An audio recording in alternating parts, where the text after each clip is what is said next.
வாங்க சித்தி. வா கல்பனா, உள்ள வாங்க. எப்படி இருக்க கல்பனா? நல்லா இருக்கேன்க்கா. எப்படி இருக்கீங்க சித்தி? ரொம்ப நல்லா இருக்கும் நந்தினி. உட்காருங்க. ம். என்னங்க, சீக்கிரம் வாங்க, யார் வந்திருக்காங்கன்னு பாருங்க.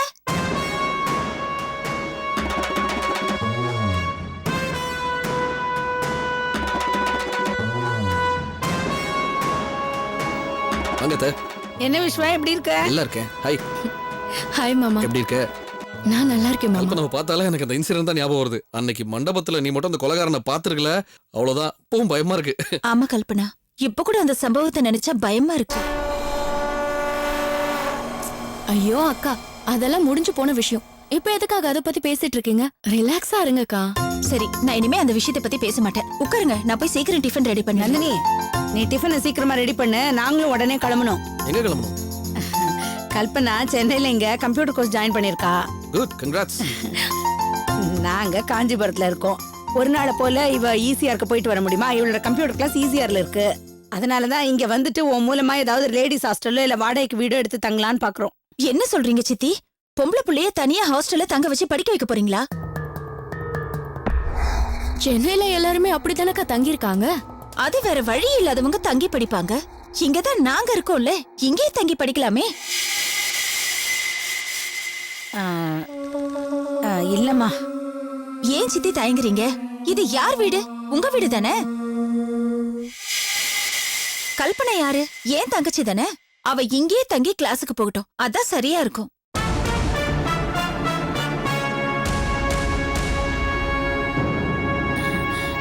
இருந்தாலும் இப்பதான் புதுசா கல்யாணம் ஆனவங்க நீங்க. இப்போ இங்க வந்து கல்பனா தங்கறது. என்ன சித்தி இப்படி பேசுறீங்க? கல்பனா இங்க தங்கி படிக்கிறதுனால ஒன்னும் ஆயிட போறது இல்ல. அது மட்டும் இல்ல, நீங்க இப்படி பேசுறது என்னமோ என்ன மூணாவது மனுஷங்களை பாக்குற மாதிரி இருக்கு. அப்படிலாம் இல்ல நந்தினி, நீயும் என் பொண்ணு மாதிரி தான். அப்படி நீங்க நினைச்சீங்கன்னா கல்பனாவை இங்கே தங்க சொல்லுங்க. சரிதான், ஆனா விஸ்வா யோசிக்கிறத பார்த்தா. அத ப்ளீஸ், நான் என்ன யோசிக்கிறேன்னு தெரியுமா? திடீர்னு ஏன் இப்படி மூணாவது மனுஷங்க மாதிரி பேசுறீங்கன்னு தான் யோசிக்கிறேன். நந்தினி சொன்ன மாதிரி இது உங்க வீடு. எவ்வளவு வருஷம் வேணாலும் இவங்க தங்கலாம். அதெல்லாம் சரிப்பா. நான் இப்ப என்ன யோசிக்கிறேன்னா, எனக்கு பிபி சுகர்லாம் அதிகமாயிருச்சு. இங்க ஒரு வீடு எடுத்து தங்கினா இவளும் கிளாஸ்க்கு போயிட்டு வருவா, நானும் ஒரு நல்ல ஹாஸ்பிட்டலா பார்த்து ட்ரீட்மெண்ட் எடுத்துக்கலான்னு தான் பாக்குறேன். பாத்தீங்களா, திரும்ப திரும்ப நீங்க அதையே தான் பேசிட்டு இருக்கீங்க. இதுவே நான் கல்பனாவுக்கு அக்காவா இருந்திருந்தா நீங்க இப்படி எல்லாம் பேசிருப்பீங்களா? இல்ல உங்க பொண்ணை என்ன நினைச்சிருந்தா இப்படி எல்லாம் பேசிருப்பீங்களா? இல்லம்மா, நான் அதுக்கு யோசிக்கல. போங்க சித்தி, நீங்க இப்படி பேசுறதுதான் எனக்கு கஷ்டமா இருக்கு. இவர் வேலைக்கு போனதுக்கு அப்புறம் நான் வீட்ல தனியா தானே இருக்கேன். நீங்க ரெண்டு பேரும் இங்க இருந்தீங்கன்னா எனக்கு ஆறுதலா இருக்கும். உங்க பொண்ணு மாதிரி என்ன நினைச்சுக்கோங்க. இனிமே நீங்க ரெண்டு பேரும் இங்கதான் இருக்கணும். நான் எதுக்கு யோசிக்கிறேன்னா, உங்களுக்கு ஏதாவது தொந்தரவா இருக்குமோன்னு. அதெல்லாம் ஒண்ணும் இல்ல. கடல் மாதிரி இவ்ளோ பெரிய வீடு இருக்கு. இதுல நீங்க ரெண்டு பேரும் தங்குறதுல என்ன ஆயிட போகுது? என்னங்க பாத்துட்டே இருக்கீங்க? சித்தி கிட்ட சொல்லுங்க. என்ன சொல்ற? நாம இவ்வளவு தூரம் உரிமையோட சொல்லிட்டு இருக்கோம், அவங்க எப்படி பேசுறாங்க? ஏமா, ஈசிஆர்ல தானே கம்ப்யூட்டர் கிளாஸ். நான் அந்த வழிக்கு தான் தினம் ஆபீஸ் போனோம், திரும்பி வரணும். நானே காலையில கொண்டு போய் விட்டுட்டு ஈவினிங் திருப்பி கூட்டிட்டு வந்துருவேன். அதுதான் அவளுக்கும் வசதி. அதை விட்டுட்டு வெளியில தங்குறாங்க. சரி சரி சரி, நீங்க ரெண்டு பேரும் இவ்ளோ வற்புறுத்தி சொல்றதுனால என்னால மறுக்க முடியல. மறுத்தாலும் கோச்சுக்க தான் போறீங்க. சரி கல்பனா, மாமாவோட ஆபீஸ் ஈசிஆர்ல தான் இருக்கான். அதனால நீ இன்னைக்கு ஃபர்ஸ்ட் டே கிளாஸ் மாமாவோடயே போய் ஜாயின் பண்ணிடு. சரிம்மா. சரி, நீங்க பேசிட்டுங்க, நான் வரேன்.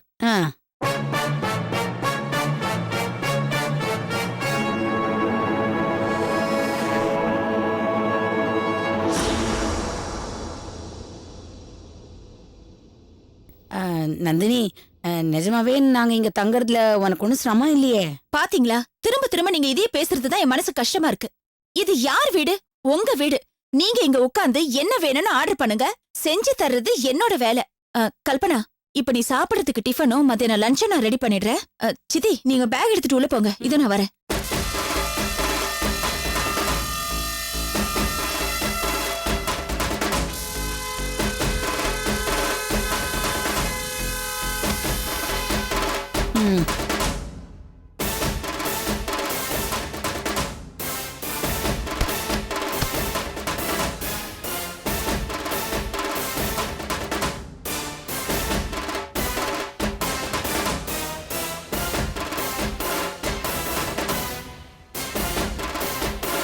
அடேங்க அப்பா.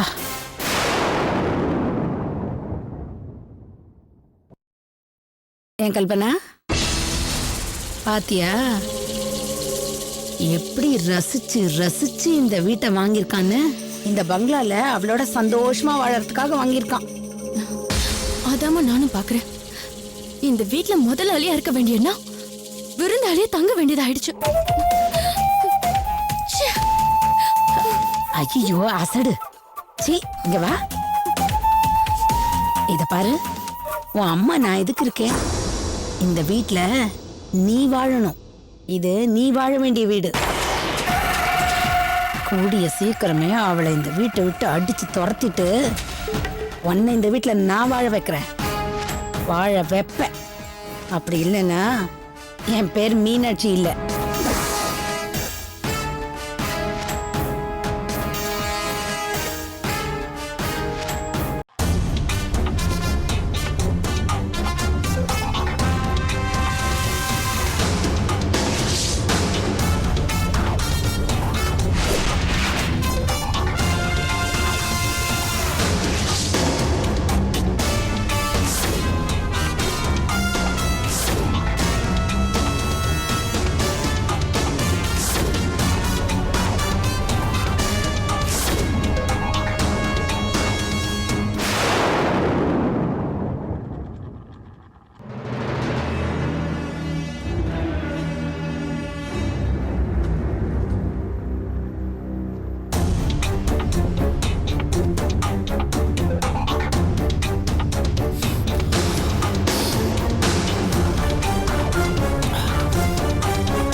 நீ எனக்கு கிடைக்கலையேங்கிற கோவத்தினால்தான் நான் உன் போட்டோவை எரிச்சிட்டேன். அப்படி பண்ணிருக்க கூடாது. I'm sorry. I'm really sorry. நான் அவன் கூட சந்தோஷமா இருக்கணும். சந்தோஷமா இருக்கணும். சாரி நந்தினி. I'm sorry. உன்னை ரொம்ப மிஸ் பண்ணிட்டேன் நந்தினி. ரொம்ப மிஸ் பண்ணிட்டேன். எனக்கு என்னால எதுவுமே பண்ண முடியல. நின்னா காந்தா எழுந்தா எல்லா இடத்துலயும் நீதான் இருக்க. உன் ஞாபகம் என்ன அப்படியே அப்படியே கொல்லுது நந்தினி. நீ இல்லாம என்னால எதுவுமே பண்ண முடியல நந்தினி. அப்பெல்லாம் அப்படி இல்ல.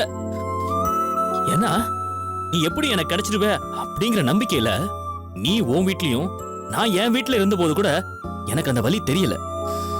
ஆனா இப்ப அப்படி இல்லையே. நீ நீ யாருக்கோ சொந்தமாயிட்டியே. என்னை விட்டு நிஜமாவே பிரிச்சு போயிட்டியே. இந்த வலியை தான் என்னால எப்படி தாங்கிறதுன்னு தெரியல.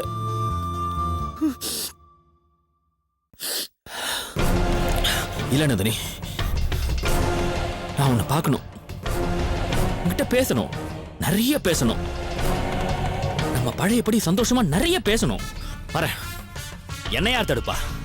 யாரும் தடுக்க முடியாது. வரேன். எனக்காக வெயிட் பண்ணு ப்ளீஸ்.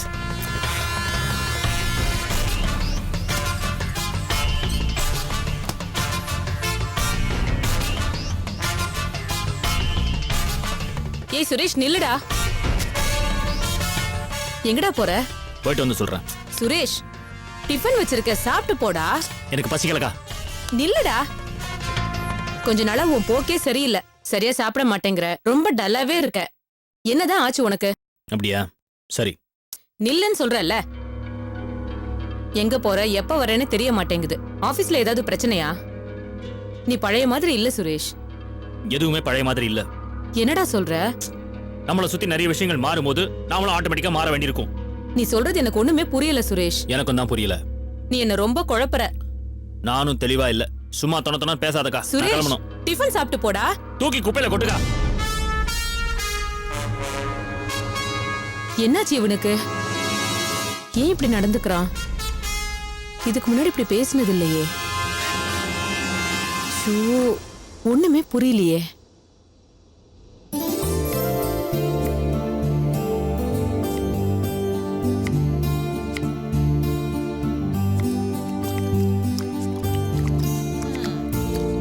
அம்மா, கை நறுக்கிட்டியா? நல்ல கத்திரிக்கான்னு வாங்கிட்டு வந்தா நறுக்கி பார்த்தாதான் தெரியுது சொத்த கத்திரிக்கான்னு. 10ல 1 அப்படிதாம்மா இருக்கும். பார்த்தா தெரியலையேடி. பார்த்தா எப்படிம்மா தெரியும்? நறுக்குனா தானே தெரியும்.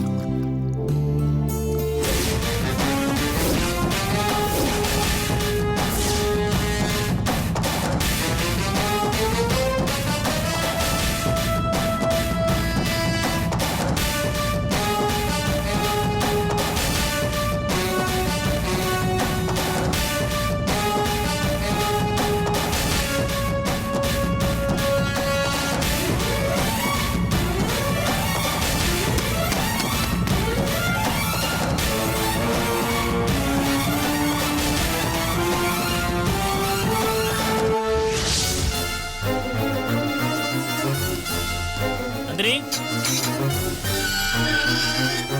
நந்தினி,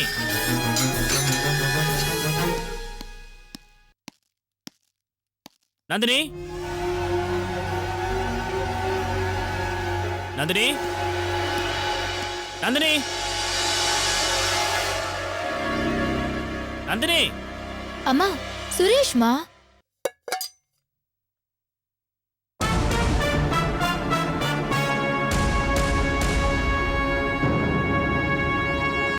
வா ஆண்டி, சுரேஷ்.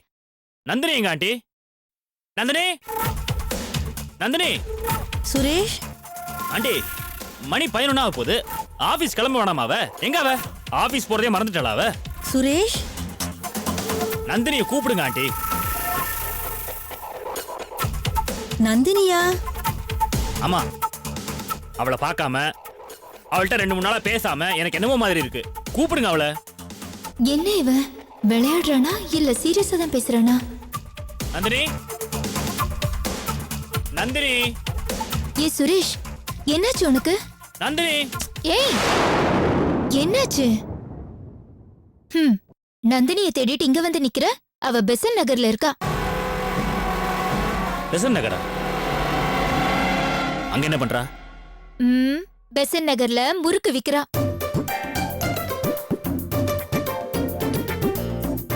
என்னக்கா இப்படிலாம் பேசுறீங்க? வேற எப்படி பேசுறது? என்ன மறந்து போச்சா உனக்கு? என்ன மறந்து போச்சா? எது சரி வராது. தம்பி, நந்தினிக்கு கல்யாணம் ஆகி 2 நாள் ஆச்சு. இப்ப அவ பெசன் நகர்ல அவ புருஷன் வீட்ல இருக்கா. அதை விட்டுட்டு நந்தினி நந்தினி இங்க வந்து நிக்கிற?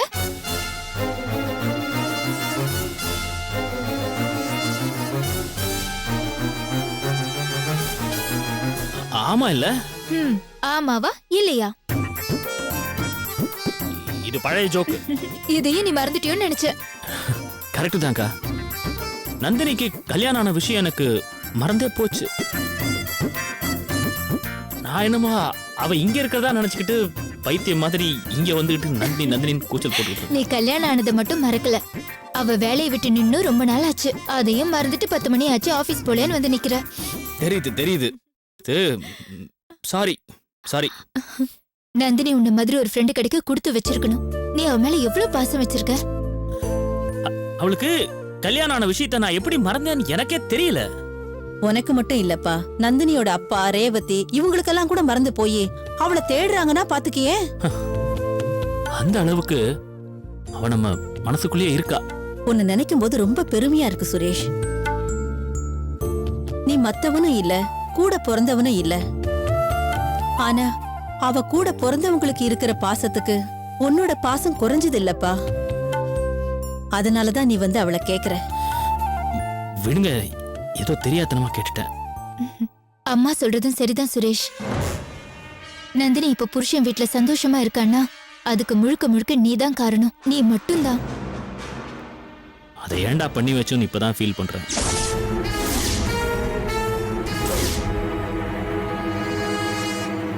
பின்ன என்னவா, இப்ப நான் அவளை பார்க்கணும்னா பேசணும்னா எங்க போவேன்? வேற எங்க? அவ வீட்டுக்கு தான் போகணும். அங்கேயா? ஆமா, உன்னை யார் அங்க கேட்க போறா? நந்தினியோட புருஷனுக்கு உன்னை ஏற்கனவே தெரியும். அப்புறம் என்ன? ஆமால. ஆமா, நீ ஏன் இவ்வளவு டல்லா இருக்க? அதுவா, அது ஏன் கேக்குறீங்க? ஏகப்பட்ட டென்ஷன், பிரஷர், ஒர்க்கு, அதான். சரி, நந்தினி வந்தா எனக்கு ஃபோன் பண்ண சொல்லுங்க. ஐயோ, இல்ல நான் ஏதோ உளறிக்கிட்டே இருக்கேன். நான் கிளம்புறேன். அம்மா, இவனுக்கு என்னமோ ஆயிடுச்சு.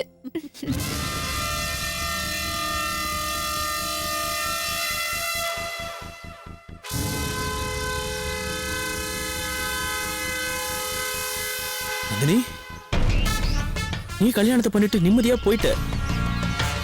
ஆனா நான் நிம்மதியா இல்லையே. கொஞ்சம் கூட நிம்மதியா இல்ல. உன்னை நினைச்சு கொஞ்சம் கொஞ்சமா செத்துக்கிட்டு இருக்கனே. நான் பார்க்கணும்னா அங்க வரணுமா? வர. அங்க இல்ல, எங்க வேணும்னாலும் வரேன். உன்னை சும்மா விட மாட்டேன் நந்தினி.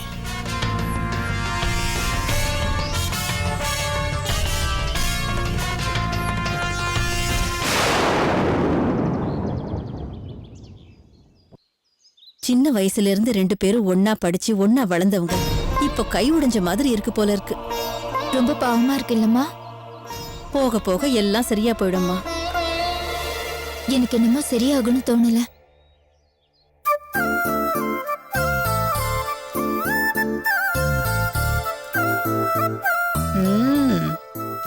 நந்தினி, எங்க விஸ்வாக்கு அழகான பொண்டாட்டி கிடைச்சிருக்கான்னு நாங்களாம் ரொம்ப சந்தோஷப்பட்டோம். அதை விட பெரிய விஷயம், இவ்ளோ ருசியா நீ சமைக்கிறியே. ஷோ, அப்படியெல்லாம் ஒண்ணும் இல்ல. ஏதோ என்னால முடிஞ்சதை நான் செய்யறேன். பாத்தியா பாத்தியா, எல்லாத்தையும் தெரிஞ்சுக்கிட்டு இவ்ளோ தன்னடக்கமா பேசுறியே, இது எவ்வளவு பெரிய விஷயம். உண்மையா சொன்னா விஸ்வா ரொம்ப கொடுத்து வச்சிருக்கான் உன்ன மாதிரி ஒரு தங்கமான பொண்டாட்டி கிடைக்க. நந்தினி, நீ சமைக்கிறத பார்த்தா நாளெல்லாம் சாப்பிடலாம் போல இருக்கு. ஏன் நந்தினி, எங்க அண்ணன் நீ பாத்திருக்கல, அவர் எப்படி இருக்கார் பார், பல்கியா. சின்ன வயசுல இருந்தே சரியான சாப்பாடுறாம, இருக்கிறதெல்லாம் ஒன்னா சேர்த்து சாப்பிட்டுருவாரு. இப்ப நீ இப்படி சமைக்கிறத பார்த்தா எனக்கு பயமா இருக்கே. பின்ன நீ சமைக்கிற சாப்பாடு எங்க அண்ணன் சாப்பிட்டாருனா இன்னும் 2 மடங்கு ஆயிடுவாரு. ஏதோ எங்க அண்ணனாவது பரவாயில்ல, இப்ப எனக்கு விஸ்வம் நினைச்சா பயமா இருக்கே. ஏன்? எங்க அண்ணனை விட அவன் பல்கி ஆயிட்டானா? அத நான் பாத்துக்கிறேன்.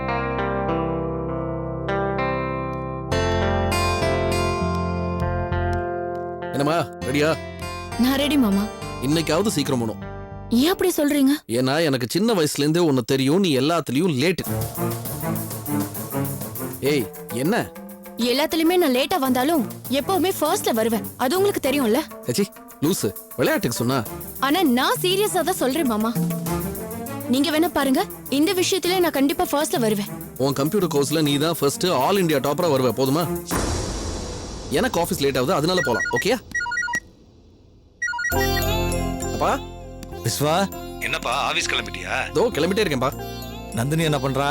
அவ என்ன பண்ணுவா, கிச்சன்ல இருக்கா. விஸ்வா, நீயும் நந்தினியும் நல்லபடியா சந்தோஷமா இருக்கீங்கல்ல? உங்களுக்குள்ள பிரச்சனை எதுவும் இல்லையே? ஐயோ, என்ன இது காலங்காத்தால? எங்களுக்குள்ள எந்த பிரச்சனையும் இல்ல, சந்தோஷமா இருக்கும்பா. சரி சரி, கொஞ்சம் இரு, இது அம்மா பேசுறேன். ஹலோ விஸ்வா, எப்படிடா இருக்க? சாப்பிட்டியாப்பா? நல்லா சாப்பிட்டேம்மா. அட்டகாசமா சமைச்சு போடுறா. 3 வேளை மூக்கு பிடிக்க திங்குற. நல்லா வெயிட் போட போறேன் 1 மாசத்துல, அது ஒண்டி தெரியுது. நீங்களும் அப்பாவும் இங்க வந்தீங்கன்னா ஒரே 1 வேளை அவ சாப்பாடு சாப்பிட்டா போதும், அதுக்கப்புறம் இங்க கிளம்பவே மாட்டீங்க. அப்படியா? சரி, நந்தினி கிட்ட கொடு. தோ நந்தினி. ஆ, ஏய், ஒரு நிமிஷம் இங்க வாயேன். இதோ வரேங்க.